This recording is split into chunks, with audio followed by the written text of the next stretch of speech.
Done by Noon podcast, episode number 15. Today we're going to talk about the truth about online businesses. You're listening to the Done by Noon podcast, a podcast for entrepreneurs who want to achieve more by noon than others in a full day. Serial entrepreneur Dave Ruel and his co-host Chris Lopez share the strategies that will help you optimize your productivity, performance, and lifestyle so you can reach new heights in your business and life. So if you're ready to become the most efficient and effective entrepreneur you know, you're in the right place. Welcome to the show.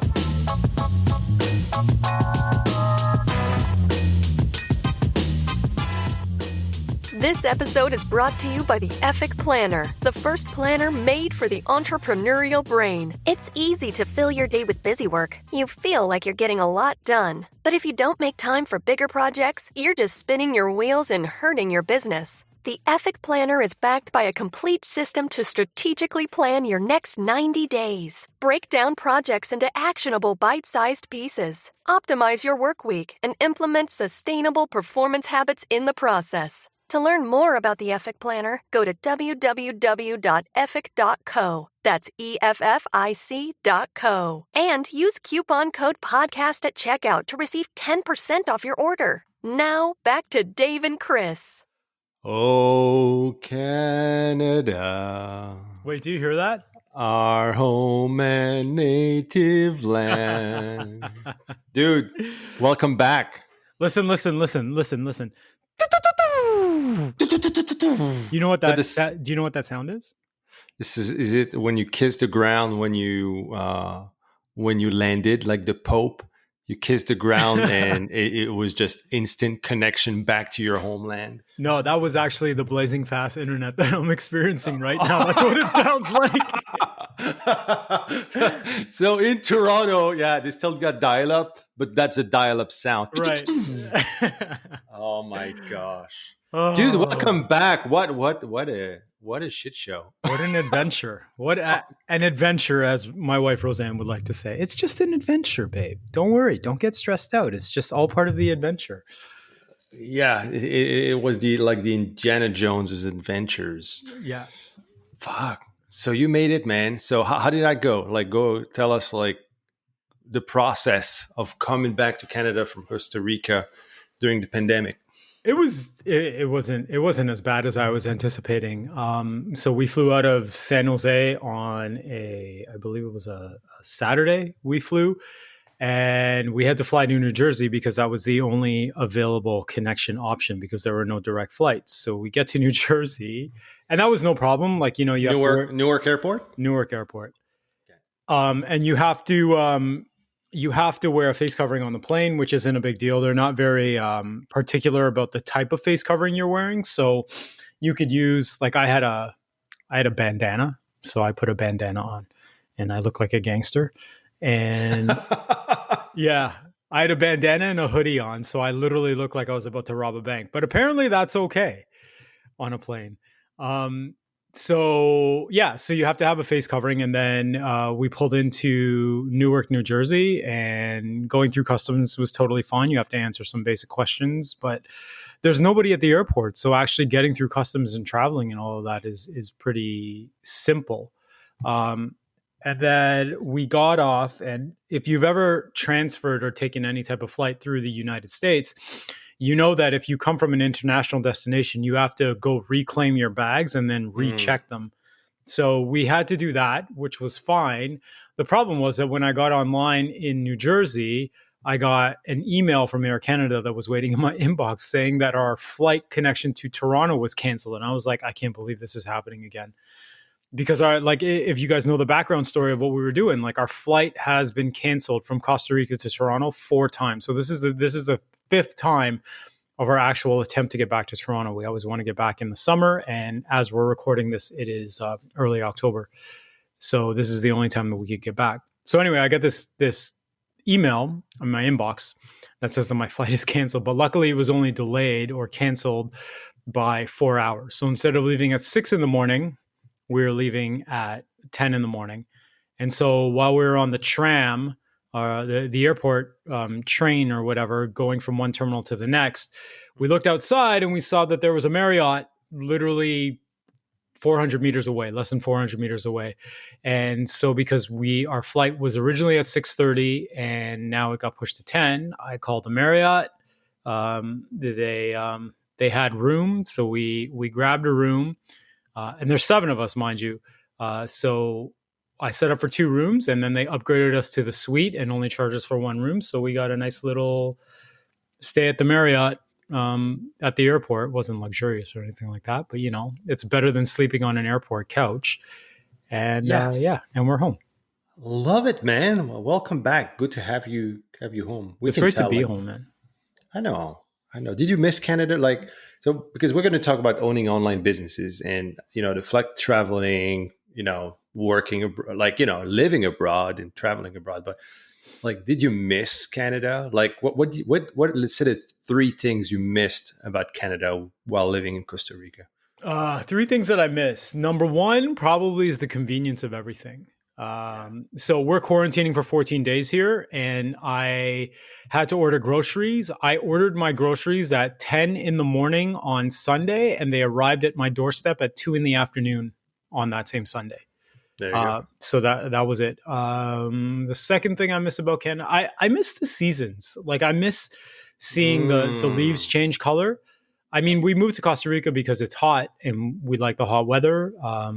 And I'm not a big fan of winter, although I don't mind it for a week. It's just when winter starts to go into April and May that it really starts to get annoying. But I do miss the seasons and seeing the colors change. So I miss that. And then obviously the most important thing, and you and I know this, I mean, it's an ongoing joke amongst our group of friends that I run an online business in a country that has the worst internet in the world. And so it's quite funny. So that was the other thing, to be able to get on this podcast and then not have any audio issues or any I know you and I have been good friends for a long time, but I can tell when you're kind of getting annoyed where it's like, Chris, the audio, I can hear static or whatever. And it's like, brother, I can't do anything about it. But now to be able to talk to you and it's fully good. Exactly. Yeah.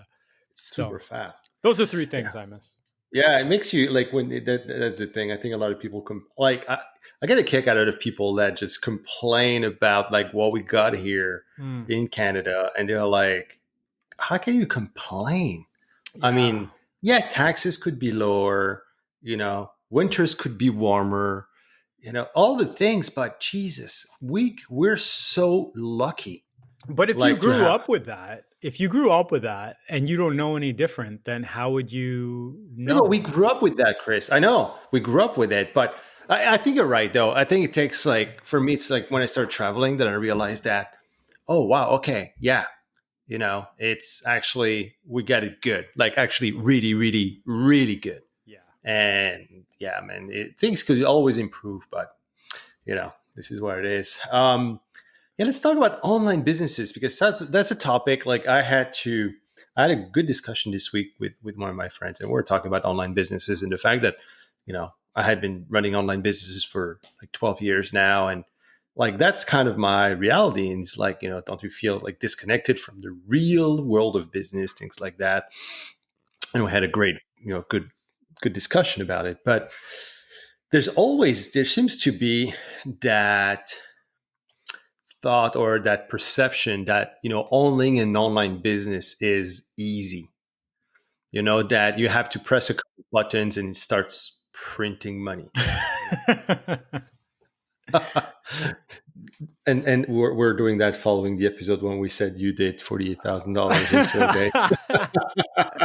No, but it's the 7-year overnight success, right? Exactly. It just doesn't happen overnight. And I think you listen to the other episodes about the network, what it takes to do that. But I think one of the missed big conceptions is actually the amount of work that needs to go into building an online business. Yeah. It's exactly what you mentioned. It's the 7-year overnight success. And I think people think that it's easy, but you have to approach it the same way and with the same type of preparation and mentality that you would a brick and mortar opening any business. it's just like any endeavor in life where you get out of it what you put into it. And so initially that was one of my bigger mistakes. I didn't understand the amount of work that needed to go into it, how much I had to learn and all of that. So I think if you go in understanding that marketing is going to be hard at first, selling is going to be hard at first, being able to connect with people and find your audience, that's going to be hard at first. And so if you go in with those expectations that you're going to experience a little bit of hardship, that you're going to make some mistakes, I think if you just persevere and you stay with it, then the likelihood of you being successful goes up very high. It's the people that go in with that misconception, like you said, that you click a button and then all of a sudden you have money coming into your account. Like it just does not happen that way at all. I think could have, like, not could have happened, but it was a lot easier, I would say. Well, there was not as much competition, or the level of sophistication that you needed when we started wasn't as high as it is now. I think now it's a lot easier with all the tools that you have. You can have like a sales funnel ready in literally 5.5 minutes.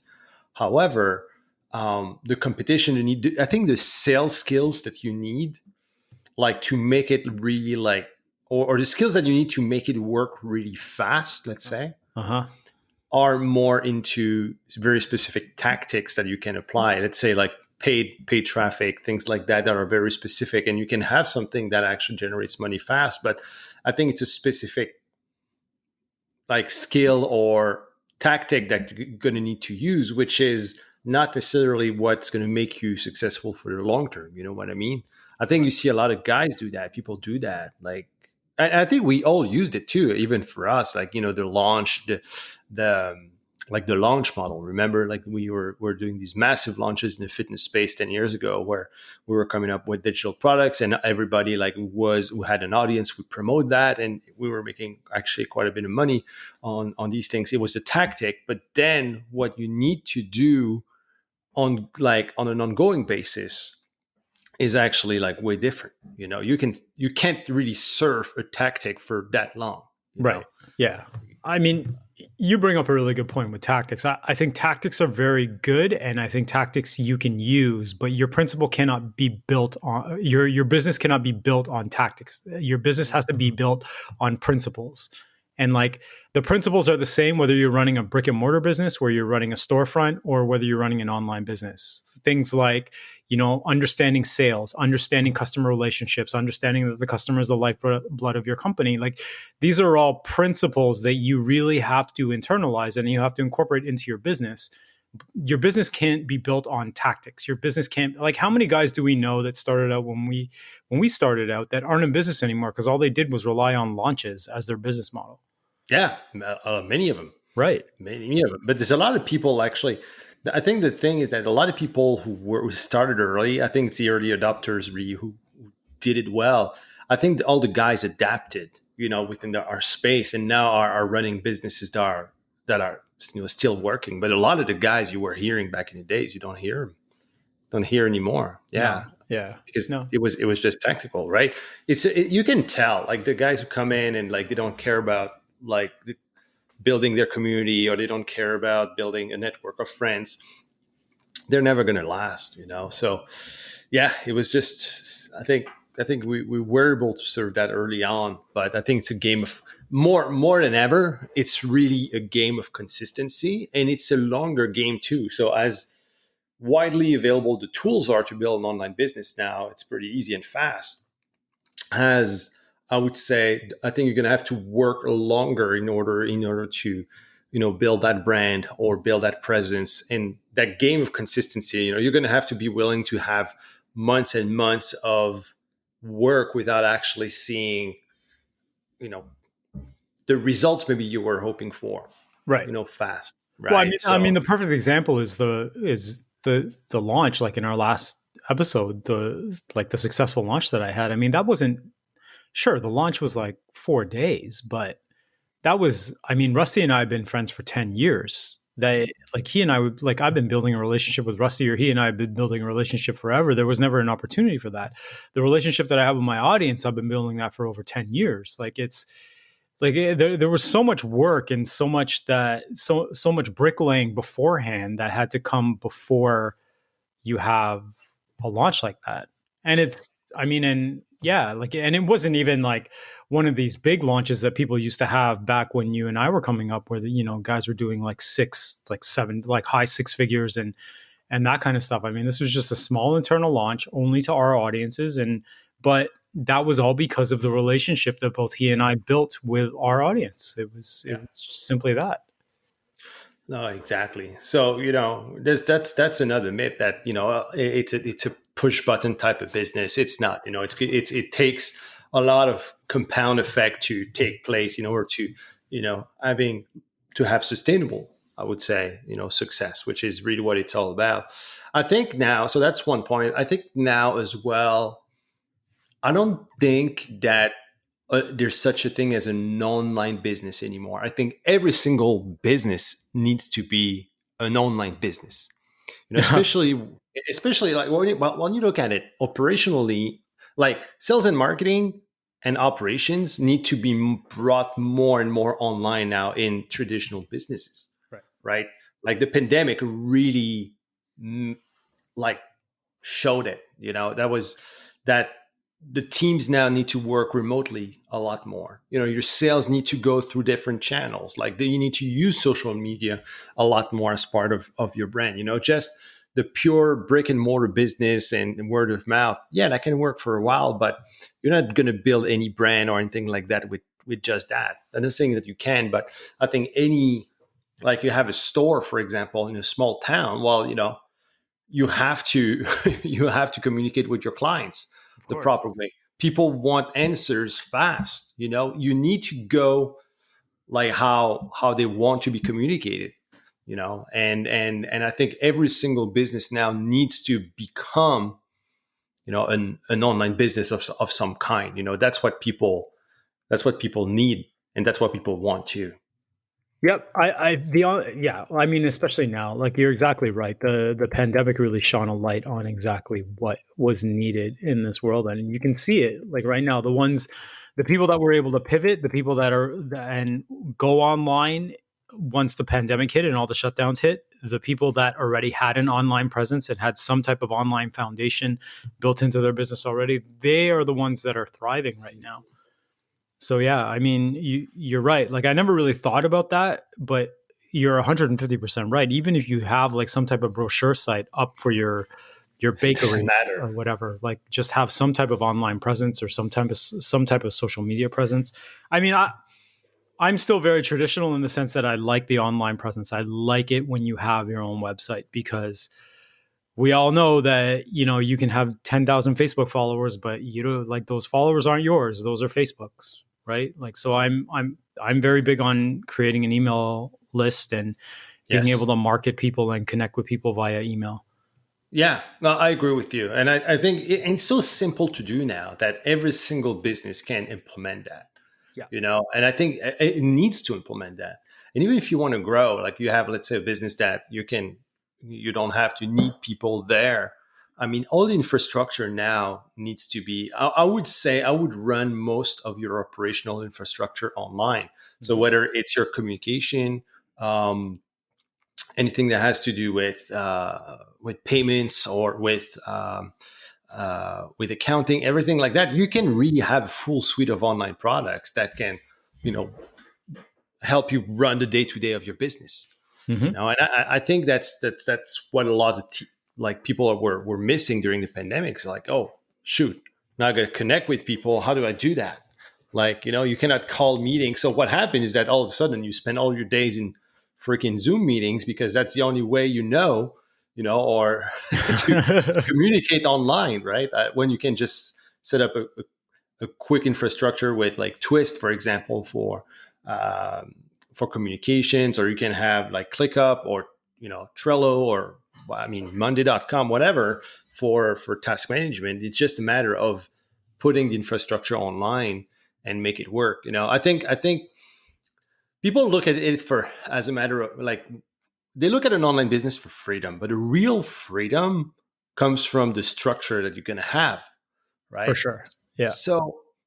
there's no reason why. Actually, it's actually it's actually tougher with an online business sometimes to have an actual clear structure, because there's no, you're not in like always in an office, or it's not a brick and mortar necessarily, but you have like you can be easily distracted in the process, and there's a lot more shiny objects too. So you got to be very careful with how you structure all that and set it up properly.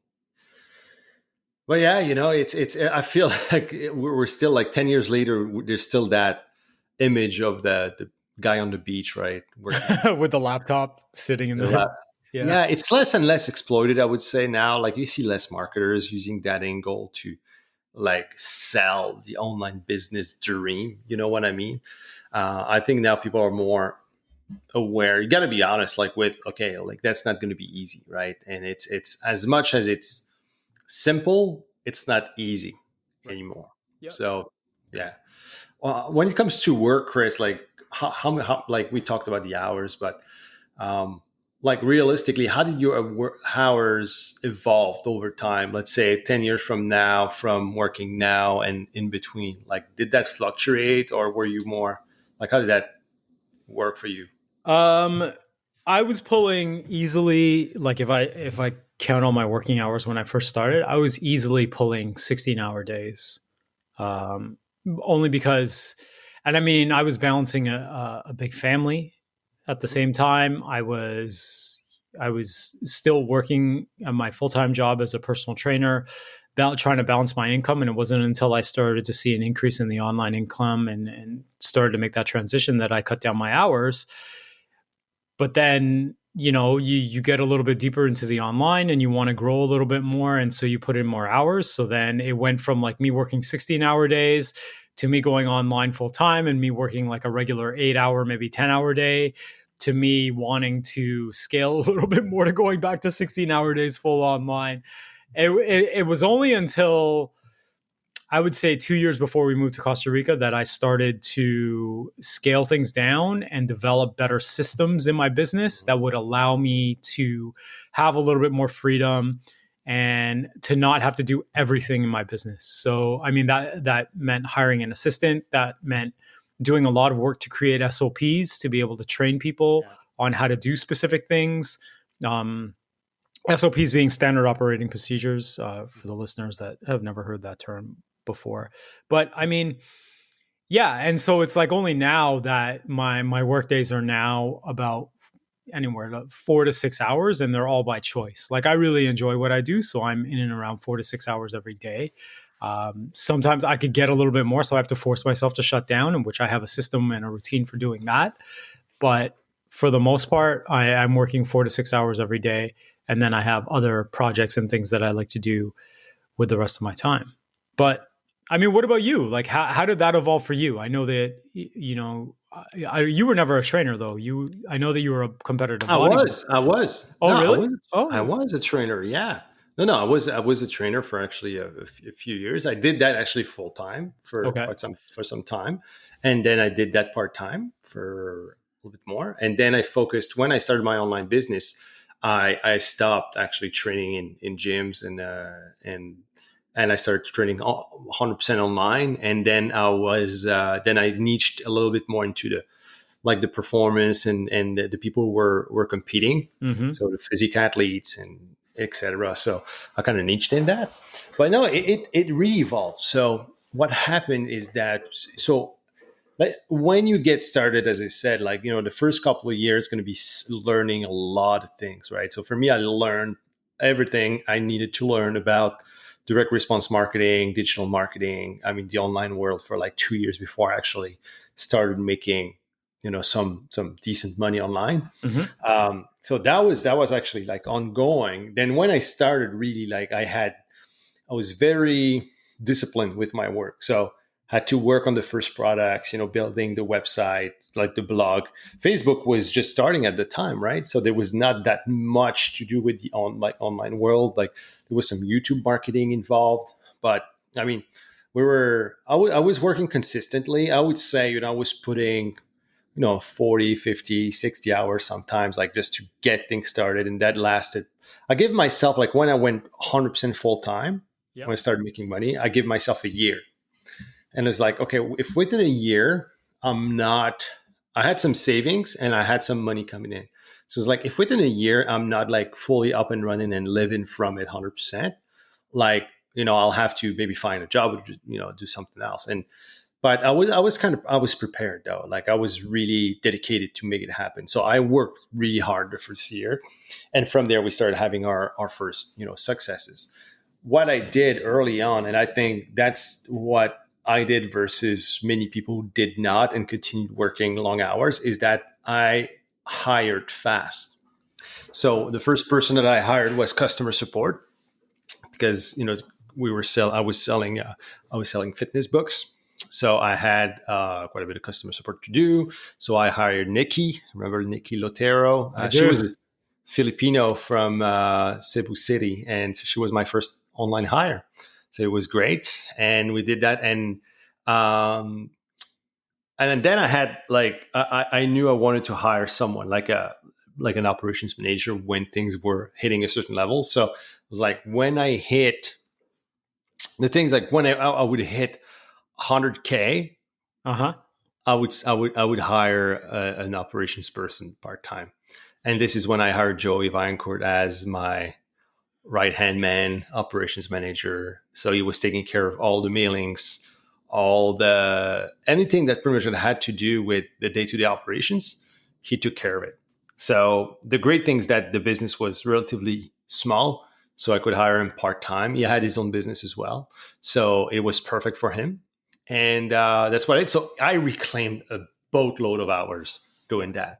So the great thing about it is that I was able to focus on, some good power moves and build other good projects and things like that. So I think that was the edge first, like that I did. So instead of, I would say, hiring someone and not doing anything, like I just reduced my time, working in the business, and I increased my time working on the business and developing new products and things like that, which was always creating is always what I love the most, right? So for me, it was non-negotiable. So I went there, and from there it went back to more reasonable hours. Then I went back to crazy high hours when I worked with Balboa Media, and then we developed Bioptimizers. Like I had crazy hours until Charliana, my firstborn, was born. So I had to scale. This is what really kickstarted Efic. Even though I was natively setting up systems for myself, I had really to standardize a lot of things in my business, and my life. So that's what I did. Started looking back into, trimming the fat, getting right systems at home and in the business, and reclaim my schedule. This is how the Done by Noon methodology was born too. And so for me now, I go anywhere from, so there was a gradual thing. And as I optimize, I would say now it really depends. Sometimes it depends on the season. It depends on what I have to do too. Yep. And I gotta be honest, if it was just myself, I love to work. That's the thing. I just love creating. I love to work. I love building, and I could work not nonstop, but I could have a pretty sizable work week if I wanted to. My priority is always the family, right? It's okay, I'm if I would just listen to myself, I would just keep going. But for me, it's very important now to be done 3 or 4 p.m. I stop working on anything. I'm always done by noon with whatever needs to be done. And then obviously the online investment resources follow in the afternoons. That's always the way I do my schedule. And also the thing is that I don't travel as much as I used to. So when I was traveling, I wasn't working as much. There was that phase actually when in my first business, after in between the when I hired Joey and when we developed, Bioptimizers and Balboa. That was when I was traveling actually quite a bit, and I was working maybe at that time, I would say 15. I was down to about probably 15 hours a week. Oh wow, And that's great. yeah, it was down, but it was not, the business were relatively small and simple, So I think that level of simplicity in my business, I never recall that. Like, it was just very, very simple. So yeah, but I think for now, I would say I average about 30. I think that's my average. Some weeks I'm going to go, let's say I get a launch or something like that, or I get a product that I get to finish, I'm going to put in a lot more hours. Like working on when I worked on the last year on the Done by Noon book, like I was putting early hour, like I was waking up early and I was putting in quite a bit of hours there because it needs to be done. But I think it really depends on I would say, really depends on what needs to be done. But I don't want to be the type of guy who's always like, oh, I need to be full throttle all the time. No, there's sometimes where actually my buckets are going to be filled. Sometimes where, and you know what? It goes with the season. Yeah, I find that happens as well. It feels like sometimes in the summer I'm going to be like, taking some days out, like afternoons off or 3-day weekends, things like that. Or I don't know, in the fall, for example, like we're recording things in the fall, I'm a bit more mellow. So I would say I don't know. I love it. I love that vibe in the fall. Like it feels like things are smooth. They're not crazy, but I'm productive and it's smooth somehow because that's how I feel. Yeah. Winters, it depends. Like, yeah, but yeah, it just changes, right? But I would say like on average, if you consider that I'm on a Done by Noon schedule, I'm done, like my main work is done before noon every day. So that counts into 20-25 hours a week. And then like the afternoons, it's I would say 30-ish. It really, but again, I don't even count. I gotta be honest. Like I don't even count. Like I try to stay around like the 30-ish. I know like some weeks, sometimes going to be like 50. It depends, but it's not, what I like is that I'm in a position now with, having my systems built, living, with the Done by Noon system. Like I'm not stressed. I'm not into like, I got to work more mode in order for me to catch up on everything that I have to do. It just doesn't happen now. All my work is done.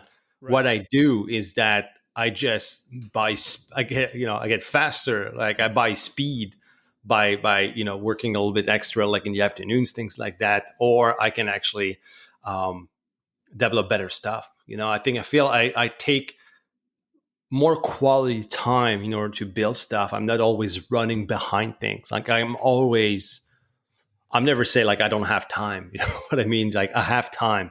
It's just a matter of I have my priorities in check. I think that was the biggest difference. Like, well, how long did it take you to get to that point where you could comfortably say, you know what, I've got time to be able to create things? Like, how long did it take for you to create certain, like, what would you say is the most important system in your business right now that allows you the freedom to have? Well, that's the self-driving business model that I use, right? So it's always a 2-year cycle for me. Okay. So for me, it's not a matter of, there's always the build, grow, scale phase in the business. For me, it's build, grow, systematize. Yeah. So my cycle is that I'm going to start a project or a brand or a business, and I'm going to grow it. I'm going to develop it. I'm going to develop the products, the sales processes. I'm going to develop the systems as well that I need to operate. And then from there, I'm going to start hiring or delegating these systems, right? So the self-driving business is you lead people, people run systems, systems drive your business. So that's kind of the way that I see a self-driving business. We can talk about it in length, but in another episode. But that's the way that I do it. And I try to do it within a 2-year time frame. So usually the first year is the building, and then year 2 is the growing.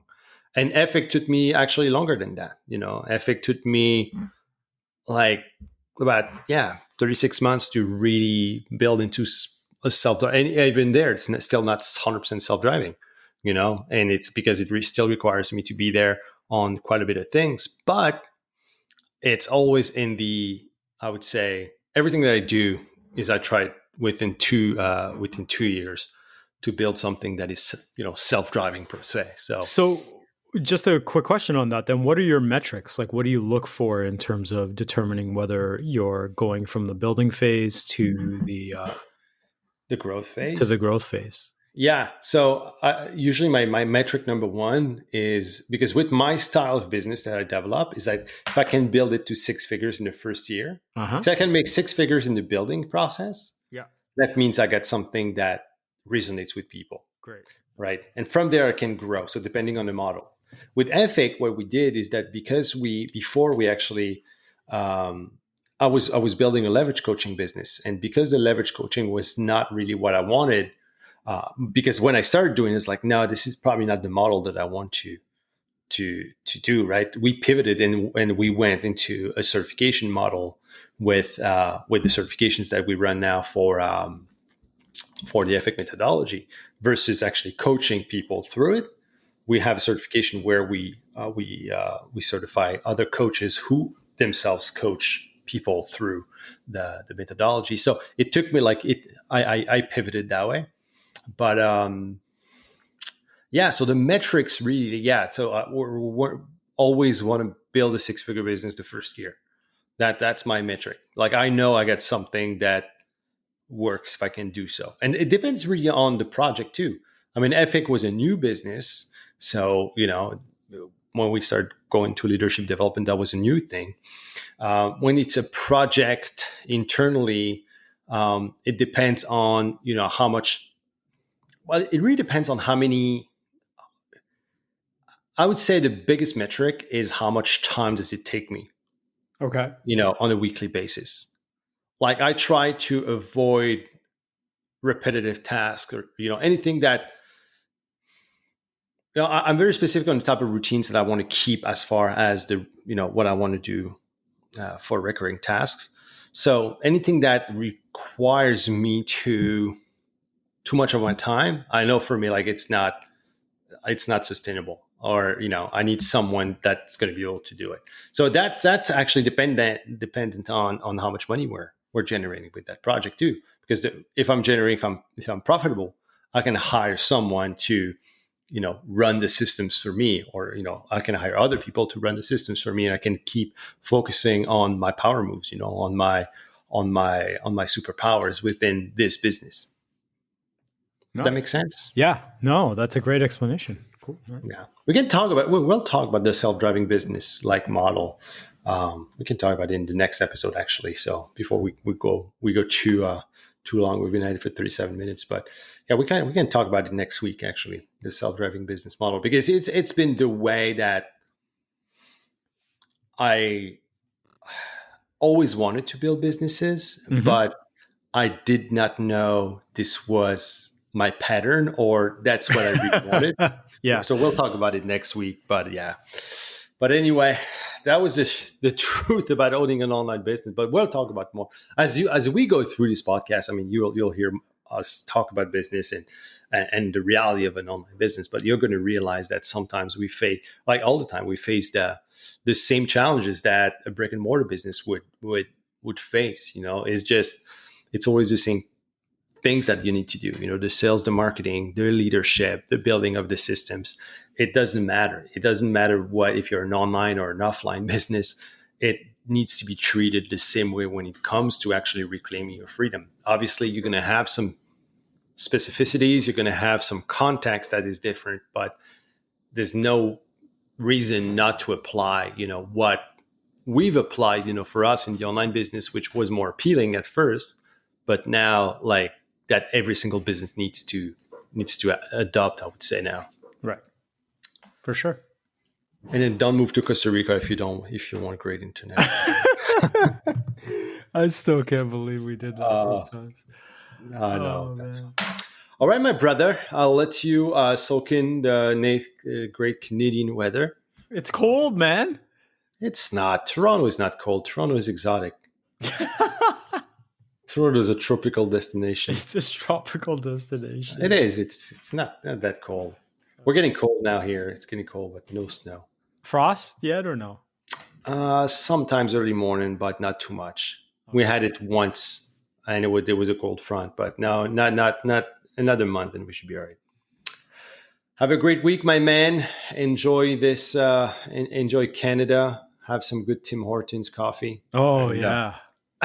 I'll talk to you next week. Double. You have just listened to the Done by Noon podcast. If you are interested in hearing more, do not hesitate to subscribe to our channel. Click on the 5 stars or check out our free tools and trainings at donebynoonpodcast.com. Thanks again for listening and stay awesome. We'll see you next time.